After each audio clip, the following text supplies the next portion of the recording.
Datot Santo na umanib sa orden ng mga Agustino. Atin din masusulyapan ang mga kinikilalang patron, tagapamagitan at tagapagtanggol ng banal na orden ni San Agustin. Atin ngayong salubungin ang mga imahen, karosa at mga deboto na bahagi ng maringal na prosesyong Agustino. Unang bahagi, ang mga huwaran ng pagbabagong buhay ni San Agustin.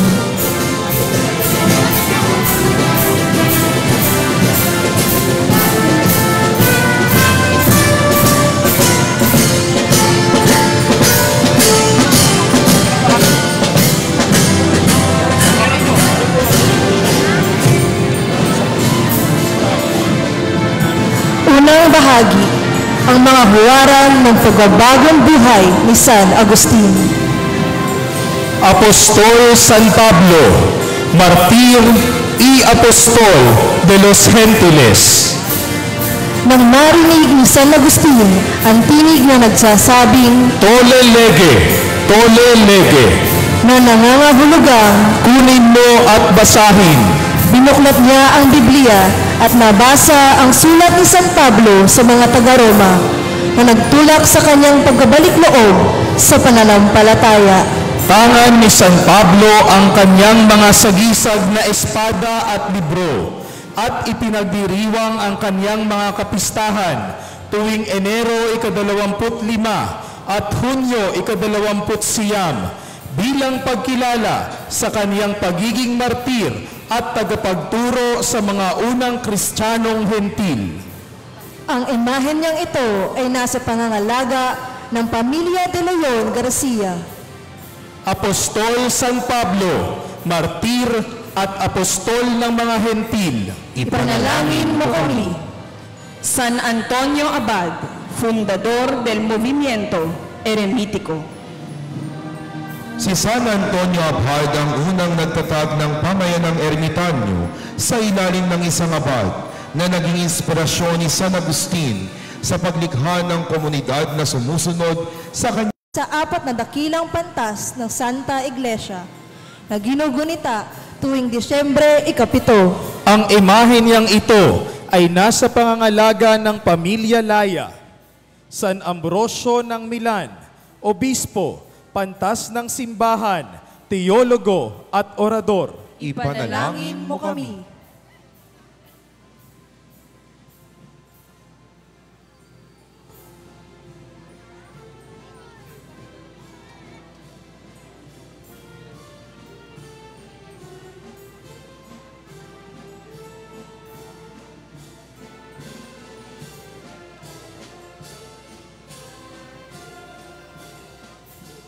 Ikalawang bahagi, ang hanay ng mga biyatong Agustino. Beato Anselmo Polanco Fonteca.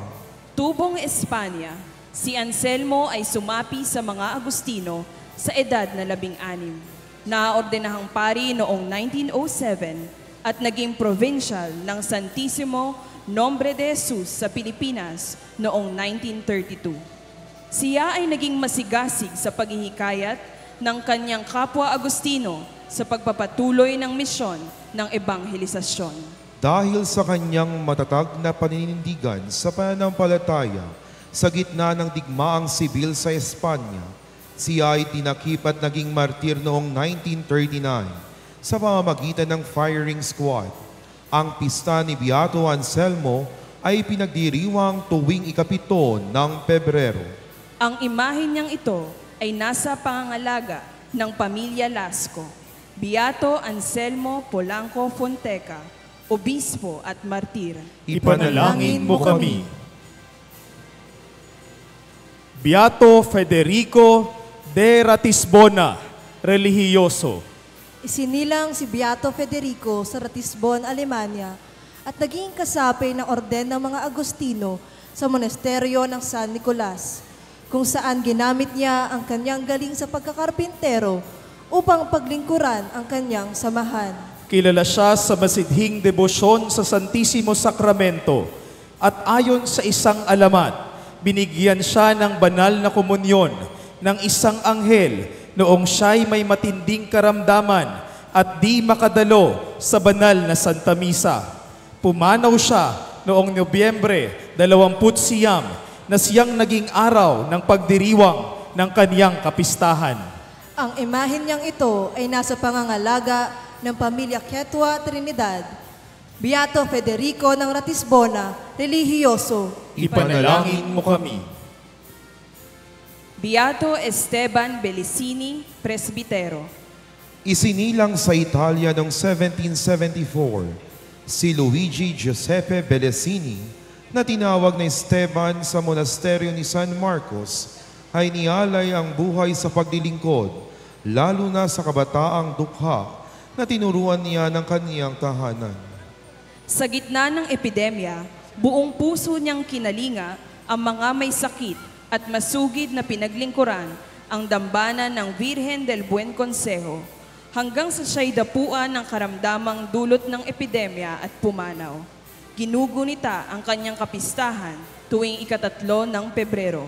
Ang imahen niyang ito ay nasa pangangalaga ng pamilya San Juan Cano, San Esteban Belicini, Paring Agustino.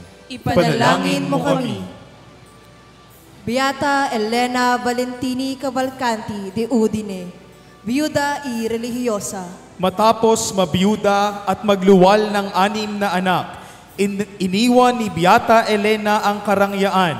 Ipinamigay ang lahat ng ari-arian sa mga dukha. Niyakap ang payak na buhay bilang kasapi ng Tersera Orden ni San Agustin at isinabuhay ang kababaang loob. Sa gitna ng matinding karamdaman, ginugol niyang huling 3 taon sa tahimik na pagtitiis at debosyon sa Santisimo Sakramento at sa pagpapakasakit ni Kristo, sinasagisag ng kanyang tangang ostensoryo at koronang tinik. Pumanaw si Beata Elena noong Abril 23, araw ding itinakda bilang paggunita sa kanyang banal na buhay. Ang imahe niyang ito ay nasa pangangalaga ng pamilya Simbulan. Beata Elena ng Udine, biyuda at relihiyosa. Ipanalangin mo kami. Beata Cristana Cisarelli de l'Aquila, Virgen Abadesa, Profetista y Visionaria. Si Matia, na kalaunay pinangalanang Cristina, ay pumasok sa monasteryo ng mga Agustino sa edad na 25 at kalaunay naging abadesa ng monasteryo ni Santa Lucia, kung saan siya'y naging huwaran ng buhay paglilingkod. Sa kanyang pamumuno, pinananatili niya ang katapatan sa mga saligan ng buhay Agustino. Siya rin ay pinagkalooban ng mga pambihirang biyaya, gaya ng paglutang noong kapistahan ng Corpus Christi. Tangan ang Santisimo Sakramento na nakatanghal sa isang ostensoryo sa kanyang dibdib. Ang pagdadala ng stigmata tuwing Biyernes Santo at kakayahang makita ang hinaharap. Ipinagdiriwang ang kanyang kapistahan tuwing ika-18 ng Enero. Ang imahe Beata Cristiana de Santa Cruz, Birhen. Ipinanganak sa Oringa sa pamilya ng magsasaka. Nilisan ni Cristiana ang bayan ng Santa Croce upang takasan ang sapilitang pagpapakasal. Siya ay nagtungo sa luka at inihandog ang kaniyang buhay sa Diyos. Sa kanyang pagbabalik sa Santa Croce, tinatag niya ang isang relihiyosong komunidad para sa kababaihan, batay sa regula ni San Agustin. Kilala siya sa kanyang kadalisayang sinasagisag ng liryo, pagpepenitensya at pagtulong sa bayan sa panahon ng taggutom sa pamamagitan ng kanyang 6 habas o beans. Ipinagdiriwang ang kanyang kapistahan tuwing ika-4 ng Enero. Ang imahe niyang ito ay nasa pangangalaga ng pamilya Mercado Santos, Beata Cristiana ng Santa Cruz, Birhen. Ipanalangin mo kami. Beata Veronica de Binasco, Virgen y Mystica. Habang tinuturuan ni Veronica ang sarili na magsulat at magbasa, nagpakita ang mahal na birhen. Dahil lumaking hindi nakapag-aral, Tinuruan siya ng mahal na ina sa pamamagitan ng mga kulay. Puti para sa kadalisayan, itim para sa pagtitiis, at pula para sa pagmumuni sa pasyon ni Kristo. Sa edad na 22, siya ay sumapi sa Tersera Orden ng mga Agustino at buong puso niyang inialay ang buhay sa paglilingkod sa mga mahihirap. Ang kanyang imahe ay may tangang sanga ng olibo, sa gisag ng dalisay na puso at kapayapaang bunga ng kanyang pananampalataya. Ang kanyang kapistahan ay ginugunita tuwing 13 ng Enero. Ang imahe niyang ito ay nasa pangangalaga ng pamilya Esteban, Beata Veronica ng Binasco, Birhen at Mistika. Ipanalangin mo kami.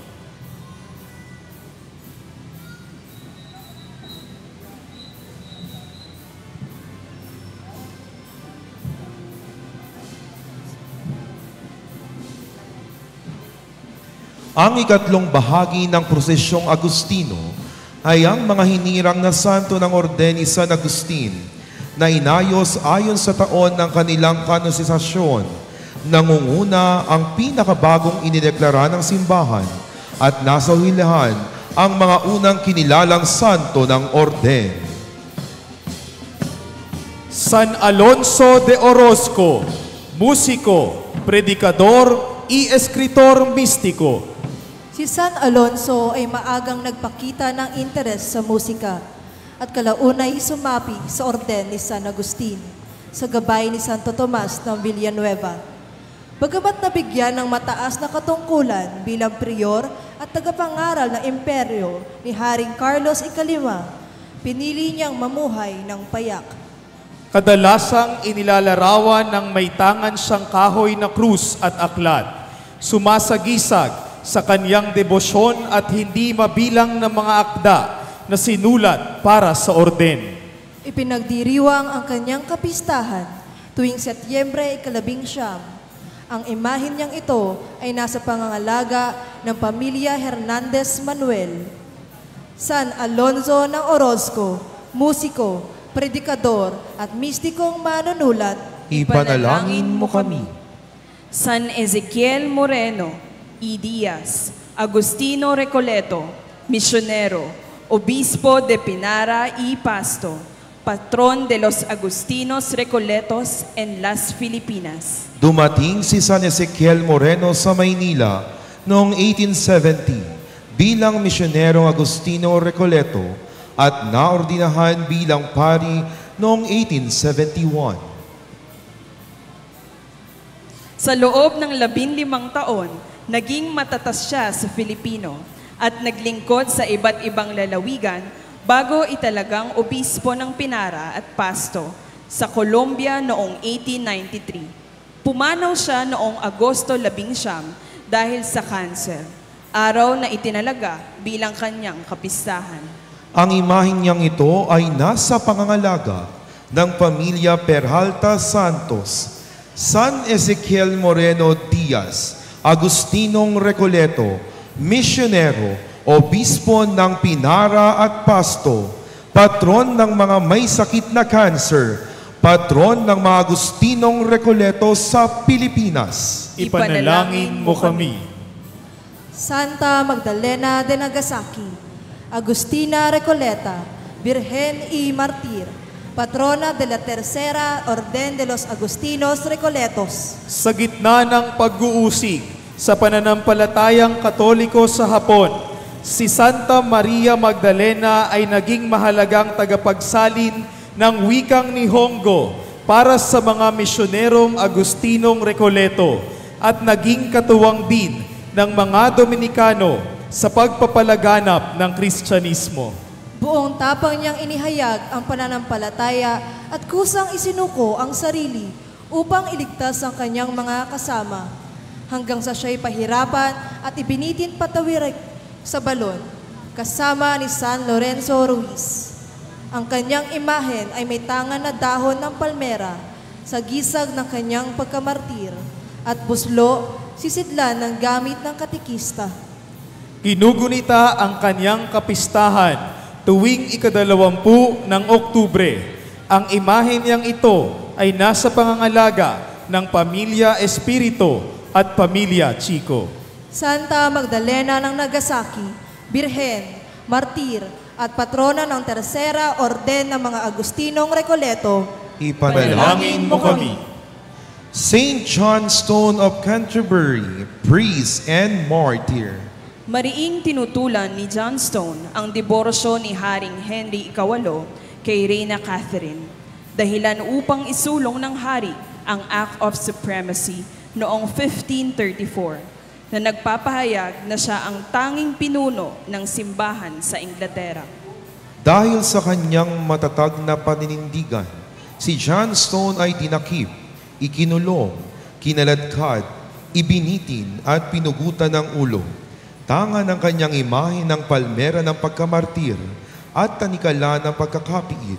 Ang kanyang kapistahan ay pinagdiriwang tuwing 25 ng Oktubre.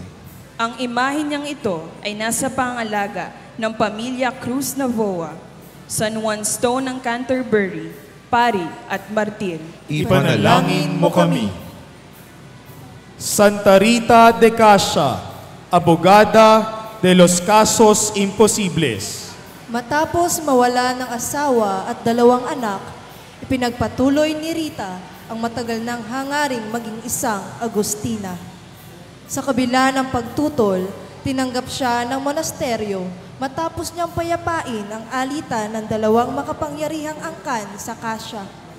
Habang nagninilay sa harap ng krusipiho, tinanggap niya ang tanda ng estigmata sa noo, isang sugat na kahalintulad ng tinik ni Kristo na kanyang tinaglay sa loob ng 15 taon. Ating ipinagdiriwang ang kapistahan ni Santa Rita tuwing ika-22 ng Mayo. Ang imahin niyang ito ay nasa pangangalaga ng pamilya Faustino. Santa Rita, patrona ng mga hindi mangyari. Ipanalangin mo kami. Santa Clara de la Cruz de Montefalco, Virgen, Monja y Abadesa. Ninais ng magkapatid na Clara at Juana na bumuo ng monasteryo para sa mga Fransiskanong laiko. Ngunit sa kakulangan ng katatagan ng sanghay na ito'y naisakatuparan sa ilalim ng regula ni San Agustin. Pinagkalooban si Clara ng mga makalangit na pangitain. Isa rito ay kung saan sinabi sa kanya ni Jesus, Natagpuan ko sa iyong puso ang lugar kung saan ako maaaring itulos ng aking krus. sa kanyang pagpanaw, natagpuan sa kanyang puso ang mga peklat na may wangis sa krus at sa mga kasangkapan ng pagpapakasakit. Siya ay inaalala tuwing ika-17 ng Agosto. Ang imahe niyang ito ay nasa pangangalaga ng pamilya Rodriguez Tenco sa alaala ni Papal Knight George Alan R. Tenco, Santa Clara ng Cruz ng Montefalco, Birhen, Monja at Abadesa. Ipanalangin mo kami. San Juan Gonzales de Sahagún, Confesor, Predikador, Presbitero y Ermitanyo. Bago naging Agustino, si San Juan Gonzales ay nag-aral sa ilalim ng mga Benediktino sa Sahagún, Espanya, na siyang nagawad sa kanya ng tonsura bilang sagisag ng karunungan. Matapos malampasan ng isang mabigat na operasyon sa kanyang bato, tinupad niya ang pangakong pumasok sa buhay relihiyoso at sumapi sa mga ermitanyo ni San Agustin. Kilala siya sa kanyang malalim na debosyon sa Santissimo Sacramento, kung saan madalas niyang masilaya ng ostya na nagliliwanag, isang tandaring makikita sa kanyang imahen. Ang kanyang kapistahan ay tuwing Hunyo 12. Ang imahe niyang ito ay nasa pangangalaga ng pamilya Clarin, San Juan Gonzales ng Sahagún, Confesor, Predikador, Pari at Ermitanyo. Ipanalangin mo kami. Santo Tomas de Villanueva, Padre de los Pobres, Arzobispo de Valencia. Nag-aral si Tomas sa Villanueva de los Infantes, Espanya, at pumasok sa orden ng mga Agustino. kung saan siya ay naordinahan bilang pari. Dahil sa matitindi niyang homilya laban sa imoralidad at marangyang pamumuhay, nakagalit niya maging ang ilang obispo, kaya't naglunsad siya ng sinodo para sa reforma ng kaparian. Kilala rin siya sa malasakit sa mahihirap na sinasagisag ng kanyang dalang buslo. Nagpatayo siya ng mga pamantasan, bahay ampunan, at muling itinayo ang nasunog na ospital ng Valencia gamit ang sariling salapi. Ang kanyang kapistahan ay tuwing 22 ng Setyembre. Ang imahe namang ito ay nasa pangangalaga ng pamilya Cunanan Cruz, Santo Tomas ng Villanueva, ama ng mga Maralita, Arsobispo ng Valencia. Ipanalangin mo kami. San Nicolas de Tolentino, Confesor, Presbítero, Místico, Patrono de las Almas del Purgatorio. Nagkaroon si San Nicolas ng pangitain mula sa mahal na Birhen at kay San Agustin, na nag-utos sa kanyang kumain ng tinapay na may krus na isinawsaw sa tubig, upang manumbalik ang kanyang lakas makatapos mag-ayuno. Isang utos na agad niyang sinunod. Ibinahagi rin niya ang kanyang tinapay sa mga may sakit. Kalakip ang kanilang pananalangin sa mahal na Birhen. Madalas din siyang magkaroon ng pangitain ng purgatorio upang ipanalangin ang mga kaluluwa roon. Ang liryo at araw sa kanyang dibdib ay sagisag ng kaliwanagang nasilayan ng mga naglalakbay sa dagat sa oras ng unos nang siya ay magpakita sa kanilang lumulutang, samantalang ang ibon ay alaala ng isang pugong na buhay matapos niyang basbasan. Si San Nicolas ang pinakaunang Agustinong dumaan sa proseso ng kanonisasyon. Pinagdiriwang ang kanyang kapistahan tuwing 10 ng Setyembre. Ang imahin niyang ito ay nasa pangangalaga ng pamilya Silvestre Cortes. San Nicolas ng Tolentino, patron ng mga kaluluwa sa purgatorio, Ipanalangin mo kami.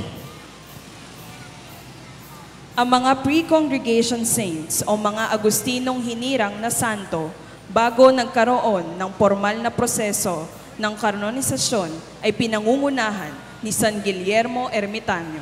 Si Guillermo na isinilang sa Pransya ay tumalikod sa buhay ng kasalanan at nagsagawa ng peregrinasyon sa banal na lupain bilang tanda ng pagsisisi. Namuhay siya bilang ermitanyo sa lambak ng Malival, kung saan siya nananalangin at nagpepenitensya hanggang sa kanyang kamatayan. Sa kanyang karangalan, itinatag ng kanyang mga tagasunod ang ermita ni San Guillermo na isang sangay ng Ordeng Agustino. Ang kanyang imahen ay karaniwang may dalang krus at latiko, sagisag ng pagtitika at may balabal sa ulo bilang sagisag ng pagiging ermitanyo. Ipinagdiriwang naman ang kanyang kapistahan tuwing 10 ng Pebrero. Ang imahen niyang ito ay nasa pangangalaga ng pamilya Cabingaw at pamilya de Guzman. San Guillermo ng Malival, monghe at ermitanyo, Ipanalangin mo kami. San Fulgencio de Ruspe, Obispo y Abad de Africa del Norte. Bilang isang obispo, si Fulgencio ay nagtatag ng maraming monasteryo sa Africa, batay sa regula ni San Agustin. Ngunit ipinatapon siya sa Sardinia ng bandalong monopesista dahil sa kanilang paniniwalang si Jesus ay hindi ganap na tao, Diyos lamang. Sa kabila nito, nakapagtatag pa rin siya sa mga monasteryo sa Sardinia at sa kanyang pagbabalik sa Ruspe, matagumpay niyang nahikayat ang mga monopesista sa tunay na pananampalatayang si Jesus ay ganap na tao at ganap na Diyos. Pinagdiriwang ang kanyang kapistahan tuwing 3 araw ng Enero. Ang imahen niyang ito ay nasa pangangalaga ng pamilya Bunying Cruz, San Fulgencio ng Ruspe, Obispo at Abad ng Hilagang Africa. ipanalangin mo kami. San Maximo de Gafsa, Monje y Martir.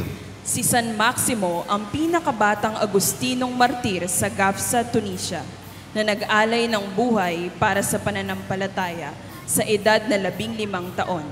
Matapos tanggihan ang alok ng mga bandalong Moro na talikuran ang Diyos.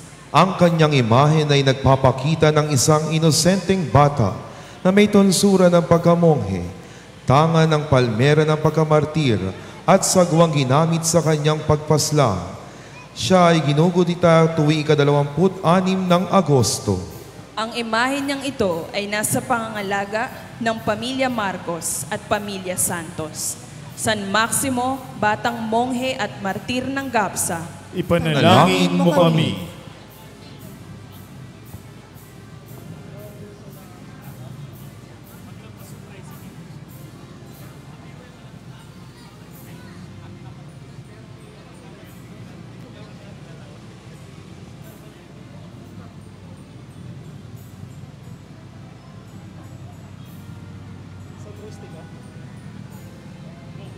San Rustico y San Siervo de Gafsa, subdiakonos y martirtes.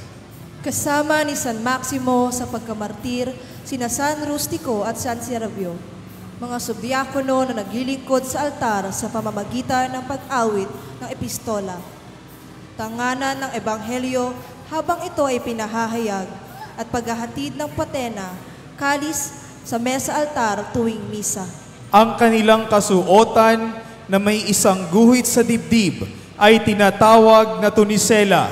Iba ito sa dalmatikang suot ng isang ganap na diakono na 2 ang linya. Tangan din nila ang palmera at ang pulang kulay na kanilang kasuotan ay mga sagisag ng kanilang pag-aalay ng buhay para sa pananampalataya sa Gafsa, Tunisia. Sila ay nagdiriwang ng kapistahan tuwing ika-26 ng Agosto.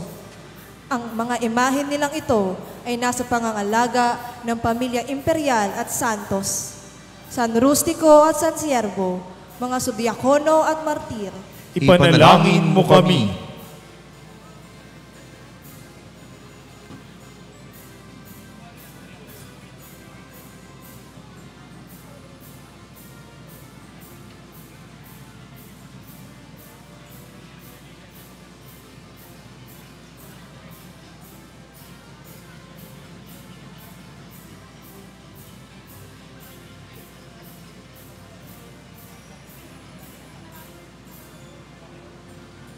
San Bonifacio de Gapsa, diakono y martir. Kasama ni na San Maximo, San Rustico at San Siervo sa pagkamartir si San Bonifacio, isang diakono na nag-aalay din ng buhay alang-alang sa pananampalataya. Tangan ng kanyang imahen, ang palmera ng pagkamartir at ang insensaryong malimit gamitin sa banal na misa bilang sagisag ng paglilinis at pagpapabanal. Suot niya ang isang dalmatikang kulay rosas, sagisag ng kanyang pagiging diakono. Ang kapistahan ni San Bonifacio, kasama ang ibang martir ng Gafsa, ay tuwing ika-26 ng Agosto. Ang imahe niyang ito ay nasa pangangalaga ng Pamilya Fernando Ramos. San Bonifacio, diakono at martir ng Gapsa, Ipanalangin mo kami. San Liberato de Gapsa, abad y martir. Si San Liberato, punong monghe ng 7 Agustinong martir, ay pinaslang sa Gafsa matapos ipag-utos ni Haring Hunerico ang pagpapasara ng lahat ng monasteryo. Matapos silang tumangging talikuran ang pananampalataya, dinala sila sa dalampasigan at pinatay sa pamamagitan ng paghampas ng sagwan sa ulo. Matapos mabigong sunugin ang bangkang kanilang sinasakyan, ang kanilang mga labi ay iniahon at inilibing ng marangal ng mga kasamang nakaligtas. Ang bangkang tangan ng imahen ni San Liberato ay sumasagisag sa dapat sana ay paraan ng kanilang pagkamartir, ang pagsunog sa kanilang buhay sa gitna ng laot. Ang kapistahan ng 7 martir ng GAPSA ay ating ipinagdiriwang tuwing ika-26 ng Agosto. Ang imahen niyang ito ay nasa pangangalaga ng Pamilya Flores, Yabut. San Liberato ng GAPSA, Abad at Martir, Ipanalangin mo kami. San Posidio de Calama, Obispo, Disipulo, Kompanyero, y Biografo de San Agustin. Si Posidio, obispo ng Calama, kasama si San Alipio ay bahagi ng unang komunidad na itinatag ni San Agustin. Naging kasama rin niya si San Agustin sa maraming sinodo at konsilyo, kaagapay sa pagtanggol sa pananampalataya at karunungan. Nang sakupin ng mga bandalo ang Calama, siya ay pinatapon palabas ng bayan. Sa pagkakatapong iyon, itinala niya ang buhay ni San Agustin. Ang unang akda patungkol dito, batay sa kanilang halos 4 na dekadang pagkakaibigan. Ginugunita si San Posidio tuwing ika-16 ng Mayo, kasabay ng kapistahan ni San Alipio. Ang imahen niyang ito ay nasa pangangalaga ng Pamilya Waiting. San Posidio ng Calama, obispo, disipulo, matalik na kaibigan at otor ng talambuhay ni San Agustin. ipanalangin mo kami. San Alipio de Tagaste, obispo, disipulo, ikumpanyero de San Agustin. Si Alipio, dating estudyante ni San Agustin sa Cartago, ay kinilala bilang kapatid sa damdamin dahil sa kanilang magkatulad na paglalakbay mula sa buhay ng kasalanan patungong pagbabalik loob. At sila'y sabay ding bininyagan ni San Ambrosio noong 387. Kabilang siya sa mga konsilyong aktibong tumututol sa mga erehe at nagsilbing tagapagdala ng mga akda ni San Agustin, kasama si Posidio, Agustin at iba pang kasapi ng Sinodo ng Milan. Sumulat siya kay Papa Inocencio na labanan ang peleganismo, isang erehiya na hindi tumatanggap sa salang orihinal ni sa biyaya ng Diyos bilang daan ng kaligtasan. Madalas siyang banggitin sa akda ni San Agustin na Confesiones at ang kanyang kapistahan ay pinagdiriwang tuwing Mayo 16 kasabay ni San Posidio. Ang imahe niyang ito ay nasa pangangalaga ng Pamilya Santos at Rodriguez. San Alipio ng Tagaste, obispo, disipulo at matalik na kaibigan ng ating patrong si San Agustin. Ipanalangin mo kami. Ika-4 na bahagi, ang mga pintakasi ng banal na orden ni San Agustin. Señor San Jose, patron de la Orden de San Agustin y de la Orden de los Agustinos Recoletos. Ang dakilang kapistahan ni San Jose ay tuwing ika-19 ng Marso ay nagsimula pa noong 10 siglo. Dahil madalas itong sumabay sa Kwaresma, pinahintulutan ng Batikano ang mga Recoleto na ilipat ito sa 3 linggo ng muling pagkabuhay, dahilan upang kilalanin siya bilang tagapagtanggol ng kanilang orden. Noong 1772, pinarangalan siya bilang protektor ng orden ni San Agustin. At noong 1870, idineklara siyang patron ng pandaigdigang simbahan ni Papa Pio X. Ilan pa sa mga titulo ni San Jose ay bilang protektor ng mga pamilya at patron ng mga ama, manggagawa at ng mabuti at masayang kamatayan. Ang imahen niyang ito ay nasa pangangalaga ng Pamilya Alcaraz at Pamilya Roberto. Señor San Jose, tagapagtanggol ng orden ni San Agustin at ng mga Agustinong Recoleto, Ipanalangin mo kami. Señor Santo Niño Jesus de Cebu, patron de la provincia Agustiniana de Cebu.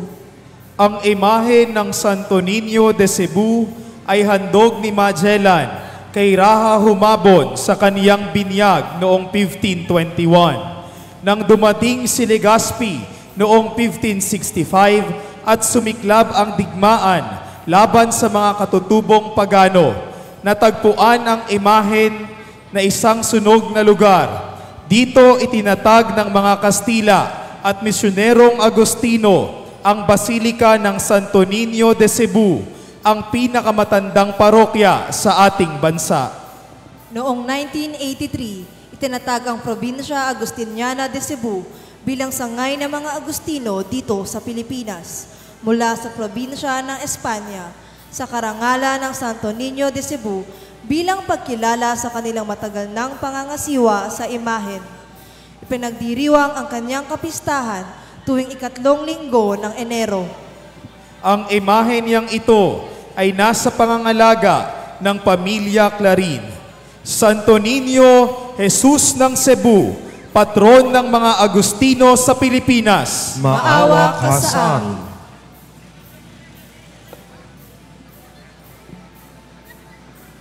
Nuestra Señora de la Salud, devoción particular de la Orden de los Agustinos Recoletos. Noong buhay pa ang matandang Intramuros, tanyag ang debosyon sa Birhen de la Salud. Kilala bilang maitim na birhen na dinala ng mga Agustinong Recoleto noong 1623 at pinarangalan sa simbahan ng San Nicolas. Nakilala ang imahen dahil sa mga himila na iligtas na paglalakbay, matagumpay na panganganak, at kagalingan mula sa karamdaman, na ginantimpala ng mga alay na hiyas mula sa mga deboto. Sa kasalukuyan, muling pinalalaghanap ng mga Recoleto ang debosyon at pinagdiriwang ang kapistahan tuwing 17 ng Nobyembre. Ang imahen niyang ito ay nasa pangalaga ng pamilya Gutierrez, Ignacio at Taruk. Mahal na birhen ng kalusugan, pinipintuho ng mga Agustinong Recoleto sa Pilipinas. Ipanalangin mo kami. Nuestra Señora de la Regla, patrona personal de San Agustin. Ayon sa tradisyon, ang orihinal na imahen ng Birhen de la Regla ay inukit ni San Agustin at inilikas patungong Espanya upang iligtas mula sa pananakop ng mga bandalo noong 433. Muling lumaganap ang debosyon matapos itong matagpuan sa Chipiona, Espanya. Sa pagdating ni Padre Francisco Avalle sa Cebu, na ipakilala ito sa Upon, kung saan kinilala ang mga himala ng Birhen, dahilan upang igawad dito ang koronasyon pontifical noong Nobyembre 27. Ipinagdiriwang naman ang kaniyang kapistahan noong Nobyembre 21. Ang imahen niyang ito ay nasa pangangalaga ng pamilya de Leon. Nuestra Señora de la Regla, personal na patrona ni San Agustin. Ipanalangin mo kami.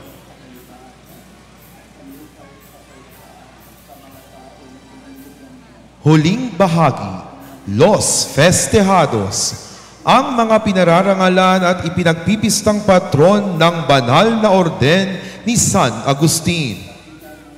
Santa Monica de Tagaste, la Madre de San Agustin, Espejo de Esposas, Modelo de Madres, Consuelo de Viudas. Si Santa Monica, isang ina at may bahay na Kristiyano, sa kabila ng pagkakaroon ng asawang pagano, ay nagtiis ng matinding dalamhati dahil sa papanghimagsik na pamumuhay ng kanyang anak na si Agustin. Sa loob ng 17 taon ng pananalangin at pagtitiis, kanyang nasaksihan ang pagbabalik loob ni San Agustin. Nakalaunan ay bininyagan sa Milan. Sa kanilang paglalakbay pauwi sa Africa, siya'y pumanaw sa Ostia. Matapos banggitin na ang tanging hiling lang niya sa Diyos na makita si Agustin bilang isang Katoliko at talikdan ang maling landas ay natupad na. Ipinagdiriwang ang kanyang kapistahan tuwing ika-27 ng Agosto. Ang antigong imahen niyang ito ay nasa pangalaga ng Pandiocesis na Dambana at Parokya ng San Agustin at ng Pamilya Rodriguez Tenco. Santa Monica, ina ni San Agustin, salamin ng mga asawa, huwaran ng mga ina, aliw ng mga byuda. Ipanalangin mo kami.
San Agustin de Hipona, Padre y Doctor de la Santa Iglesia, Doctor de la Gracia, Obispo, Gran Escritor y Teólogo, Patron de Baliwag. Makatapos niyang magbalik loob, si San Agustin ay naging obispo ng Hipona. Marami siyang naisulat na siyang nagpayabong sa filosofiya at teolohiya ng kaniyang panahon.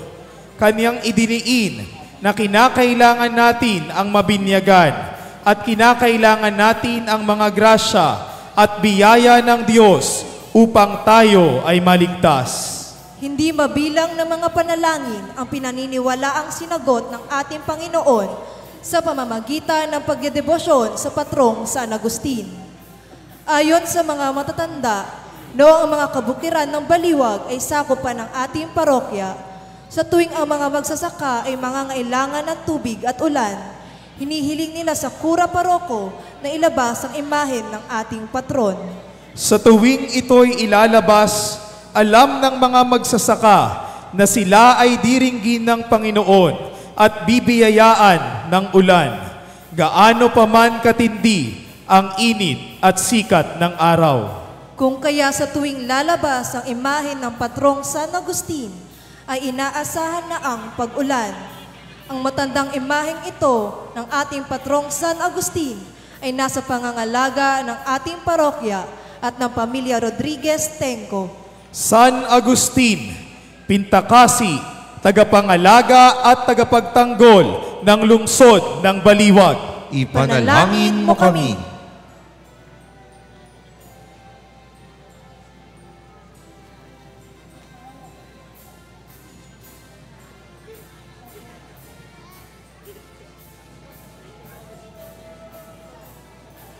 Nuestra Señora de la Consolación y Corea, patrona, reina y madre de la Orden de San Agustín. Lubhang nag-aalala si Santa Monica sa pagkaligaw ng landas ng kanyang anak na si Agustin, kaya't walang patid ang kanyang panalangin para rito. Ayon sa tradisyong Agustino, nagpakita sa kanya ang mahal na birhen at iniabot ang sinturon bilang tanda ng pagdamay at katiyakang magbabalik loob ang kanyang anak. Nang magbago si Agustin, ibinigay ni Monica sa kanya ang sinturon bilang sagisag ng pagkandili ng Birheng Maria, isang alaala na naging bahagi ng abito ng Ordeng Agustino, isa ring paalala ng pagiging malinis ng kaluluwa at katawan. Ang taguring ito ng mahal na Birhen ay pinagpipista tuwing ika-4 ng Setyembre. Ang imahe niyang ito ay nasa pangangalaga ng pamilya Silvestre Cortez, Nuestra Señora de la Consolación y Corea, patrona, reyna at ina ng Orden ni San Agustin. Ipanalangin mo kami. Ang Baliwag Agustinian Procession ay isa sa mga ligasiya ng Comité de Festejos 2014 hanggang 2020. Sa pangunguna ni Papal Knight George Alan R. Tenco, Knight of the Order of St. Gregory the Great, at pinahintulutang idaos ni Reverendo Monsignor Andres S. Valera.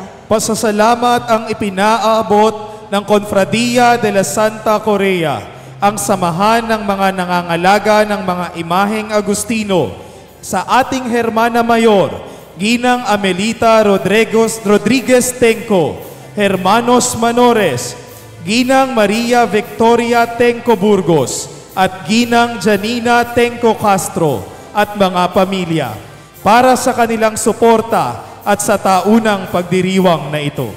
Pasasalamat sa ating kaparian sa kanilang walang sawang paggabay sa pangunguna ni Reverendo Monsignor Narciso Sampana, Kura Paroko at Bikaryo General ng Diocese ng Malolos, kay Reverendo Padre Carlo Mendoza, Bikaryo Paroko, at kay Reverendo Padre Francis Protasio Cortez, katuwang na pari. Maraming salamat po sa mga pamilyang muling nakiisa sa ating prosesyong Agustino bilang pagpaparanghal sa ating patrong San Agustin. Pasasalamat din po sa inyong lahat na nakiisa at nakipagdiwang upang gawaing ito ay maging tunay na kalugod-lugod sa mga mata ng Diyos. Viva la Orden de San Agustin! Viva! Viva Santa Monica! Viva! Viva San Agustin de Baliwa! Viva! Viva la Virgen de la Consolación y Corea! Viva!